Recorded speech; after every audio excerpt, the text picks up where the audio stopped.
Hi, welcome back to another video. This is video number 6. And just, wow, look at all those subscribers. Look at all those views. This is all worth it.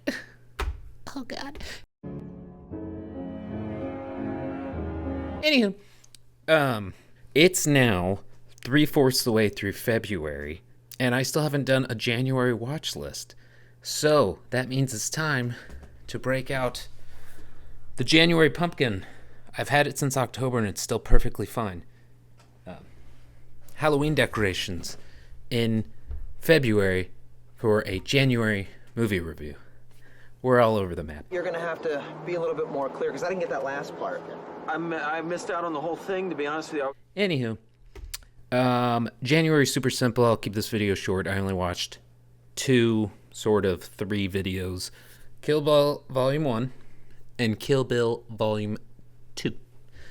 So I'll count that as one movie. The second movie I watched was Anatomy of a Fall. I'll talk about Anatomy of a Fall first, since it was the most recent movie I watched. So at the beginning of this movie, you're introduced to a mom, a dad, and a son living together in a cabin out in the woods. The dad, from what I understand, is like, he's not very famous, or he's done some writing in the past.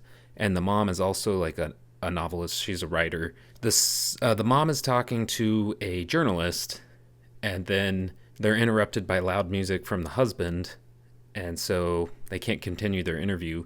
So the journalist leaves, and then the mom goes to her room or whatever. Anyway, to escape the music, the son goes on a walk out in the woods with the dogs. When he comes back, he discovers his dad's dead body, and it looks like it had fallen out of the third or fourth story window. So the rest of the movie is them trying to figure out, was it a suicide or a murder? And so the story unfolds, and you get more and more details. I won't give away what happened in the end, but the way the movie kept rolling on with the tension, and there was very little music, the acting was really good, and it kept me very interested. It was like I said, it was way different than I was expecting, and it constantly subverted my expectations. I'm trying to tread lightly because I don't want to spoil the movie, but I was happy with the ending. It's definitely not a movie you want to watch all the time. It's very sad and depressing. It was a good movie. I gave it a like on my Q app. What I liked about it was it constantly subverted my expectations, or what I thought it was going to turn into. There were several moments in the movie where I thought it was going to turn into a horror movie because there was a lot of quiet tension and the music was building, and or lack thereof of music. And I kept thinking, I'm like, oh, this is going to go this direction or that direction, and it's going to get real dark or something. But it never did. And in a good way. I liked that. What I also liked is that it showed how the French criminal justice system works, because I was not familiar with that at all. And the way it's set up is similar to the United States system, but obviously there's differences. And so that dynamic of it was interesting to see. My brother made the comment that he goes, of course their lives would fall apart when they moved to France. So I'd give it a 4 out of 5. Good movie. It subverted my expectations. Yeah, I liked it. Okay, and that brings me to drumroll. What's gonna happen? I also watched Kill Bill Volume 1 and Volume 2, which I'll group together into one movie. And if you know anything about me, or any of my family and friends can attest to, Kill Bill is my favorite movie. It's the perfect blend of action, comedy, weird throwbacks to previous movies and previous genres, and it's just a fun movie. I love it so much. And pure violence. There's so much violence, so much gore, so much blood. Okay, let me give a quick summation of what happens. So you see in the beginning of the first movie that Uma Thurman, the bride, is having a wedding, and then the wedding gets interrupted by her former boss and his group of assassins, because he's in charge of the Deadly Viper assassination squad.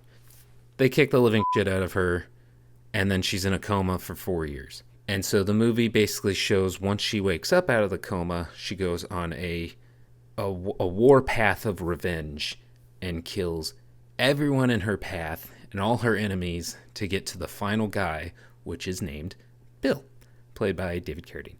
I roared, and I rampaged, and I got bloody satisfaction.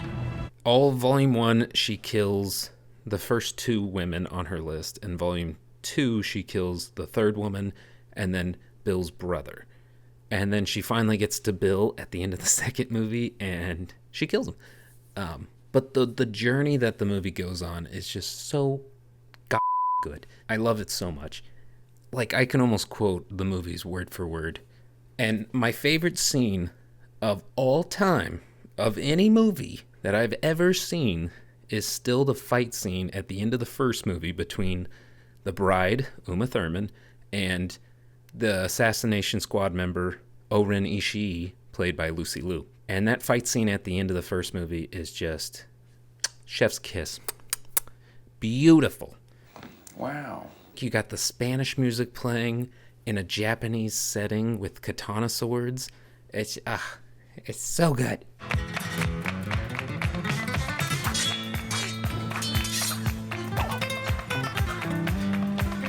But then the second one, she gets that redemption arc, and she, you see the struggles that she goes through. My favorite scene in the second movie is when she breaks out of the coffin. Here I come.